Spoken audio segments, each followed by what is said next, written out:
O cano do fuzil Galil parece mais frio do que o normal sob o sol escaldante de Medellín. Uma frieza que contrasta com o calor úmido que faz a farda grudar nas costas como uma segunda pele indesejada. O metal queima a palma da mão, mas o tremor que percorre meus dedos não vem da temperatura. Vem da consciência avassaladora de que na ponta daquela mira está o epicentro de todo o caos que consumiu a Colômbia na última década. O bairro de Los Olivos, sob a luz dura do meio-dia, parece uma pintura desbotada de classe média. O ar é denso, carregado com o cheiro de diesel de caminhões velhos, fumaça de lenha e aquele medo invisível, porém palpável, que flutua nas ruas como um gás venenoso. É um silêncio artificial, o tipo de silêncio que precede o impacto de uma granada de fragmentação. Você não apenas ouve o silêncio, você o sente vibrar nos dentes, uma frequência de rádio que avisa: algo está prestes a ser destruído para sempre. Olho para o rádio na minha mão esquerda, cujas ranhuras de plástico estão impregnadas de suor e poeira. A voz que sai dele é um chiado metálico, uma estática irritante que fere o tímpano, mas as palavras são claras. O sinal foi triangulado. A tecnologia americana, os aviões de inteligência sobrevoando as nuvens, as escutas incessantes, tudo convergiu para este ponto exato, para este código de endereço postal específico. O monstro não está mais em uma mansão cercada por muros de 3 metros, guardas com metralhadoras banhadas a ouro e sistemas de radar. Ele não é mais o imperador de Nápoles. Ele está ali, em uma casa geminada comum, escondido como um rato que perdeu o sentido dentro do seu próprio labirinto. Pablo Emílio Escobar Gaviria, o homem que um dia foi o 7º mais rico do planeta. O homem que mandou derrubar aviões comerciais e explodir sedes de governo, agora se resume a uma voz interceptada, falando com o filho sobre o quanto o amava enquanto o tempo escorria por entre seus dedos gordos. É estranho e quase ofensivo, como o mal absoluto soa tão humano, tão patético. Quando percebe que está sendo encurralado, minha respiração é curta, controlada, quase rítmica. Cada inspiração traz o cheiro de suor velho da minha própria farda e a poeira avermelhada dos telhados vizinhos. O bloco de busca se move como uma sombra coletiva, um organismo único motivado por um ódio que foi destilado ao longo de anos de funeral em funeral. Somos homens que já perderam amigos em emboscadas na estrada, irmãos em explosões de carros-bomba, e a própria paz de espírito nas noites, sem dormir, no comando de operações especiais. Para nós, aquele não é apenas mais um alvo tático. Não é uma estatística para os americanos ou uma promessa política para o presidente Gaviria. É o encerramento de uma era de trevas. É o acerto de contas com o homem que ensinou uma geração inteira de crianças a olhar para baixo antes de cruzar a rua. Sinto o suor escorrer pelas minhas têmporas, traçando um caminho gelado até a base do pescoço, mas meus olhos não piscam. Há uma tensão nos músculos da face que dói. Mas se eu piscar, sinto que ele pode desaparecer novamente na névoa da impunidade que o protegeu, como uma capa de invisibilidade por décadas.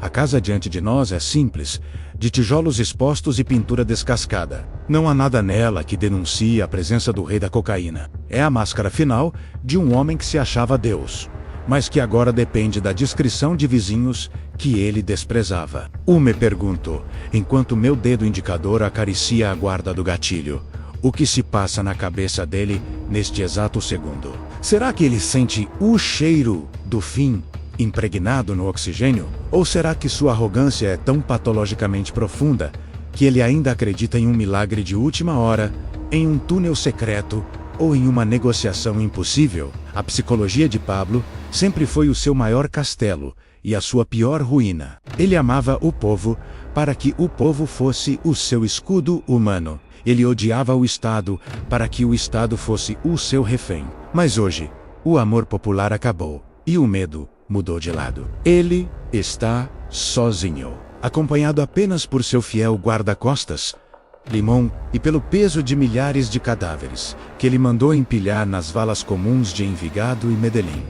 Aperto a coronha do fuzil contra o osso do meu ombro, buscando estabilidade. O ajuste da bandoleira range levemente. Um som que parece um trovão, no meio daquela expectativa mortal de quem está no limiar de um massacre. Meus dedos buscam o gatilho, conhecendo cada milímetro da curva do metal. Eu treinei milhares de horas para este momento.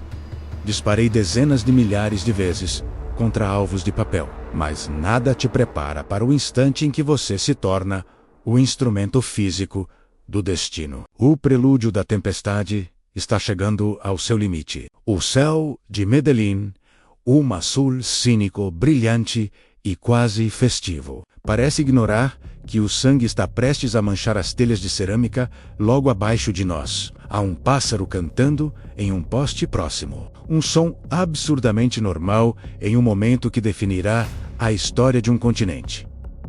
O sinal é dado via rádio. Não há gritos de guerra cinematográficos. Apenas o movimento mecânico e coordenado de profissionais que sabem que o menor erro significa uma rajada de submetralhadora vinda de uma janela escura. O incidente inicial não é um tiro, mas o som seco da porta sendo derrubada pela marreta. O estalo violento da madeira cedendo ao impacto das botas táticas. É o som do despertar de um pesadelo.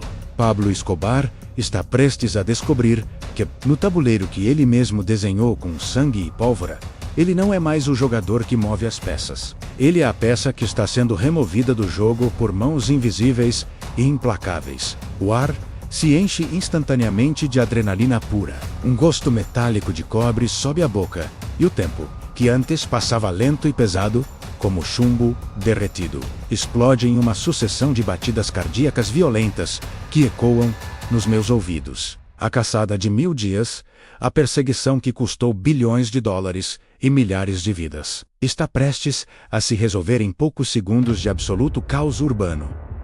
Estamos dentro da casa. O cheiro de café fresco saindo de uma cafetinha na cozinha mistura-se subitamente com o odor acre de pólvora e o cheiro acre do pânico humano. Vejo um rastro de sombra movendo-se freneticamente no corredor lateral. O homem mais procurado do mundo não está usando sua coroa de terror.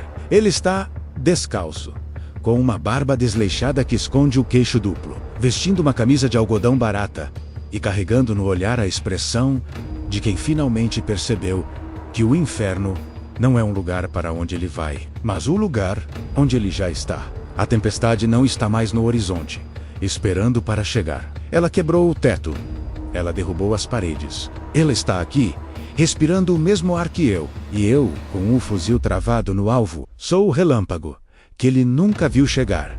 O caos se instala como um incêndio em um campo seco. O som das botas no piso de cerâmica ecoa como batidas de tambor em uma execução. Pablo não grita. Ele não dá ordens. O homem que um dia fez o governo da Colômbia. Se ajoelhar agora é apenas um corpo pesado e desesperado, tentando desafiar as leis da física. Ele corre em direção à janela, e o movimento de seus ombros largos é desajeitado, desprovido de qualquer dignidade. O império de bilhões de dólares, as frotas de aviões e os exércitos de sicários foram reduzidos a um par de pés, descalços batendo contra o telhado. Eu me lanço pela abertura da janela logo atrás dele. O ar quente do lado de fora me atinge, mas meus sentidos estão focados apenas naquela silhueta que se move sobre as telhas alaranjadas. Limon, seu guarda-costas mais fiel, tenta uma última resistência. O som dos disparos dele é seco, rápido, mas ele é apenas um obstáculo no caminho do inevitável. Berro Limon tombar seu sangue pintando a cerâmica de um vermelho vivo que brilha sob o sol. Pablo nem sequer olha para trás. A lealdade, para ele, sempre foi uma via de mão única. E agora, no telhado de Los Olivos, ele está finalmente descobrindo o verdadeiro significado da palavra sozinho. A engrenagem do destino gira com uma força que ninguém pode parar. Cada passo que dou sobre o telhado range, as telhas quebram sob o peso do meu corpo e do meu equipamento. Mas meus olhos estão travados no alvo. Pablo tenta alcançar o muro dos fundos. Ele está ofegante. Consigo ouvir sua respiração ruidosa, um som de esforço humano que parece pequeno demais para alguém que causou tanto estrago. O medo, finalmente, o alcançou. Não é o medo político de ser extraditado. nem o medo estratégico de perder o cartel. É o medo animal, o medo do fim, o medo do escuro, que ele mesmo ajudou a espalhar por todo o país. A análise psicológica de Pablo naquele momento é o que me mantém frio. Ele sempre viveu na ilusão de que era invencível, protegido por uma mística de Robin Hood do crime. Mas ali, sob o sol de Medellín, a mística evaporou. Sobrou apenas um homem de Miami-Dade, acima do peso, fugindo de uma conta que ele nunca acreditou que teria de pagar. O bloco de busca se espalha pelos arredores, cercando a casa como uma matilha de lobos que passou anos faminta. Não há para onde correr. O labirinto terminou em um beco sem saída feito de telhas e céu azul. O agravamento do conflito não é apenas balístico, é espiritual.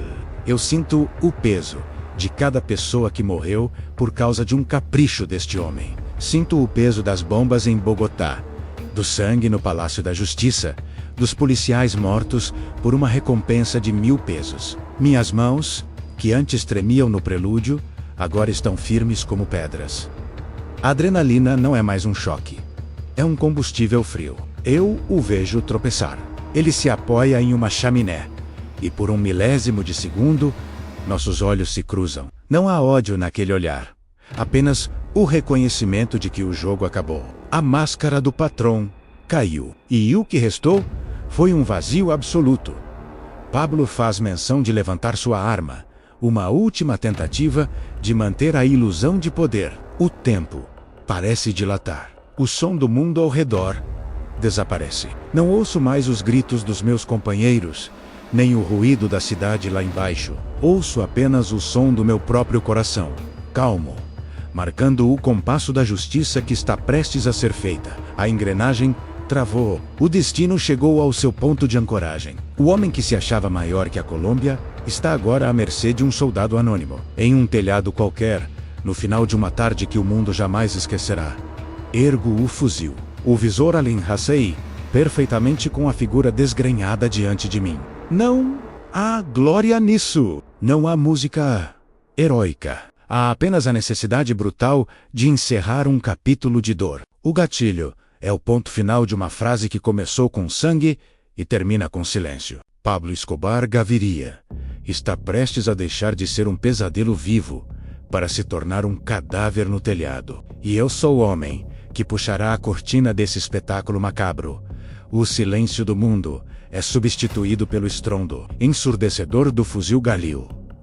O tempo não dilata. Ele se fragmenta em 1000 pedaços de chumbo e pólvora. O primeiro projétil corta o ar quente e saturado de Los Olivos, atravessando a massa de oxigênio até encontrar o seu destino inevitável. O impacto atinge Pablo nas costas. Um choque seco que projeta o seu corpo massivo para frente, com uma violência que a gravidade sozinha não explicaria. O patrão cambaleia, e o som das telhas alaranjadas quebrando sob os seus pés descalços é o som da ruína definitiva do seu império. Ele tenta virar-se, um movimento instintivo de um animal acuado que se recusa a aceitar que o seu reinado de terror chegou ao fim. Mas a física é impiedosa. Outro disparo ecoa. O metal penetra na perna, fazendo o gigante de argila ajorrer-se diante da justiça que ele tanto desdenhou. O caos balístico torna-se uma sinfonia desordenada de ferro, fumaça e adrenalina pura. Ao meu redor, outros membros do bloco de busca disparam, mas na minha visão em túnel, o universo inteiro se reduziu a um único homem. Vejo o sangue de Pablo Escobar salpicar a cerâmica áspera, um vermelho escuro e denso que brilha sob o sol inclemente de Medellín. Ele tenta rastejar, as mãos agorando, sei a superfície porosa do telhado, um esforço desesperado e quase patético para alcançar a borda, para saltar rumo a uma liberdade que já foi revogada pela história. O homem que mandou construir prisões de luxo com quadras de futebol e cascatas para si mesmo, está agora sendo caçado em um telhado comum de classe média, ofegante, com um chiado pulmonar que denuncia o colapso total das suas forças.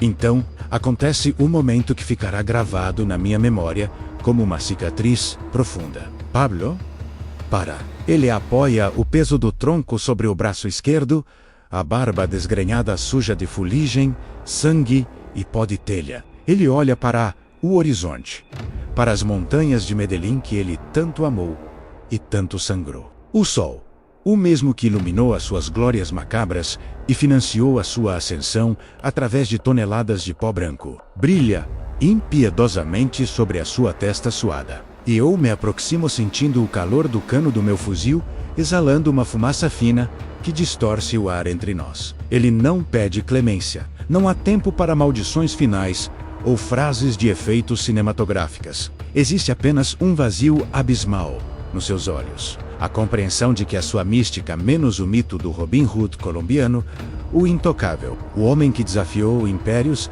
foi obliterada por projéteis comuns. Eu puxo o gatilho novamente. O tiro final atinge o lado da cabeça, acima da orelha direita. O impacto é decisivo. Um ponto final, seco e sem glória. O corpo de Pablo Emílio Escobar Gaviria desaba sobre as telhas, imóvel, transformado instantaneamente em um saco de carne e ossos, desprovido de qualquer poder. O sangue começa a escorrer de forma rítmica, formando uma poça que desliza pelas canaletas do telhado e pinga no chão do pátio, lá embaixo, marcando o encerramento de uma era que definiu o destino de milhões. O silêncio que se segue é absoluto, um vácuo sonoro que parece engolir todos os gritos. As bombas em aviões e as execuções sumárias da última década. Olho para o cadáver descalço e vejo apenas um homem comum, de meia idade, com uma expressão de surpresa congelada no rosto. Não há chifres. Não há aura de poder. Apenas um corpo pesado jazendo sob o céu azul e indiferente da Colômbia. Meu rádio volta a chiar com uma voz histérica celebrando a vitória. Viva a Colômbia! Pablo está morto, mas eu não sinto a euforia que achei que sentiria. Sinto um peso imenso. Uma exaustão que parece ter séculos de idade, descendo sobre os meus ombros como um manto de chumbo. Ao meu redor, os meus companheiros começam a aglomerar-se, erguendo as suas armas para fotos de troféu, manipulando o corpo como se ele ainda pudesse oferecer algum perigo sobrenatural. O circo midiático está prestes a começar. As câmeras vão registrar o rosto ensanguentado do rei caído, mas para mim, o clímax foi o silêncio do último suspiro dele. A cabeça da serpente foi cortada, mas o veneno já corre livre nas veias da terra. Saio do telhado com o gosto amargo de cobre na boca, sabendo que o mundo tem um monstro a menos. Mas eu terei um fantasma a mais para carregar em cada noite de insônia. O rei caiu, e o silêncio que ele deixou é o som mais ensurdecedor que já ouvi em toda a minha vida. O corpo de Pablo Escobar foi retirado daquele telhado, com a mesma frieza mecânica com que um objeto quebrado é descartado de um cenário. Enquanto os flashes das câmeras de jornalistas de todo o mundo imortalizavam o cadáver ensanguentado, cercado por soldados que exibiam sorrisos triunfantes e polegares erguidos, eu sentia o início de um vazio que nenhuma medalha, promoção ou aperto de mão presidencial poderia preencher. O legado das sombras começou ali. No exato instante em que o sangue parou de pulsar e começou a coagular sobre as telhas de Los Olivos, matar o homem foi a parte técnica, o clímax de um treinamento de anos. Conviver com o espectro que ele deixou para trás, e com a realidade de que a sua morte não era cura para o mal, seria a minha verdadeira e eterna condenação.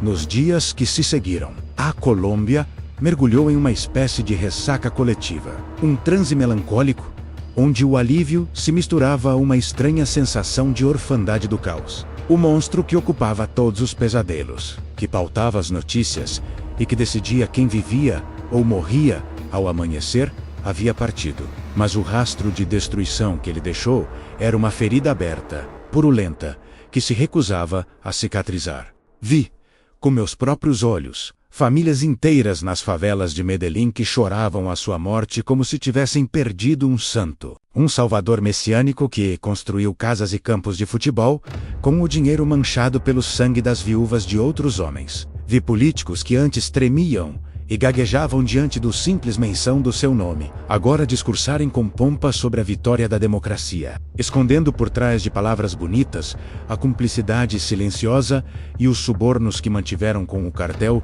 durante décadas. A psicologia de uma nação inteira havia sido deformada pelo terror de Pablo, e retirá-lo da equação não apagava as cicatrizes na alma do povo. O veneno da cocaína e a cultura do dinheiro, fácil ou morte rápida, já haviam se infiltrado nas instituições, nas polícias, nas famílias e no próprio solo daquela terra. Para mim, as consequências foram mais íntimas, silenciosas e corrosivas. O silêncio absoluto que presenciei naquele telhado, logo após o último disparo, passou a me perseguir em cada noite de insônia, em cada corredor escuro. Quando fecho os olhos, não vejo o vilão de história em quadrinhos que os documentários pintam. Vejo o olhar de um homem que, no último segundo, descobriu que sua suposta imortalidade era uma mentira patética. Essa é a lição de vida profunda e perturbadora que o abismo de Escobar nos deixa, a de que o poder absoluto é a máscara mais frágil e ilusória que um ser humano pode usar.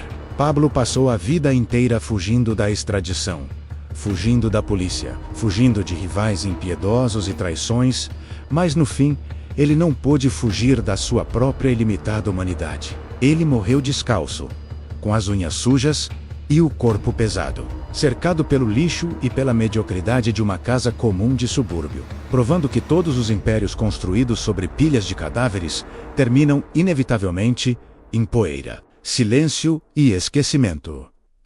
O triunfo do bloco de busca foi anunciado nos jornais como o fim de uma era de trevas. Mas a verdade nua e crua é que o vácuo deixado pelo patrão foi rapidamente preenchido por outros. Homens mais discretos, mais burocráticos e talvez muito mais perigosos, que entenderam que o show de horrores de Pablo era um erro de marketing. O mal não desaparece da face da terra. Ele apenas se adapta, troca de rosto, muda de nome e aprende a usar terno e gravata. Refletir sobre a natureza humana através da ascensão e queda de Pablo Escobar é entender que cada um de nós carrega a capacidade latente de criar ou destruir, e que a linha moral que separa o soldado que caça do sicário que mata é muito mais tênue do que gostaríamos de admitir em nossos discursos de moralidade.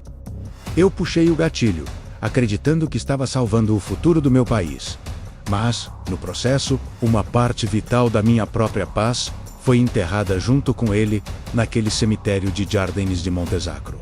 Hoje, quando o tempo já assentou a poeira daquela tarde de dezembro, e olho para as fotografias amareladas do telhado de Los Olivos, não vejo glória ou heroísmo. Vejo o custo humano insuportável de uma guerra que nunca termina verdadeiramente, apenas muda de cenário. O legado de Pablo é um aviso eterno, um farol sombrio contra a arrogância e contra a ideia perigosa de que um homem pode estar acima da moral, da lei e da própria vida. A história o registrará como um monstro para alguns e como um herói trágico para outros. Mas para quem estava lá, sentindo o cheiro da pólvora e vendo o sangue escorrer pelas telhas, ele foi apenas o lembrete final de que a violência só gera um ciclo infinito e faminto de sombras. A verdadeira fuga não é da justiça, das prisões de segurança máxima ou da polícia. A verdadeira fuga é da escuridão, que habita em cada um de nós quando começamos a acreditar que o fim justifica qualquer meio sangrento. O rei está morto.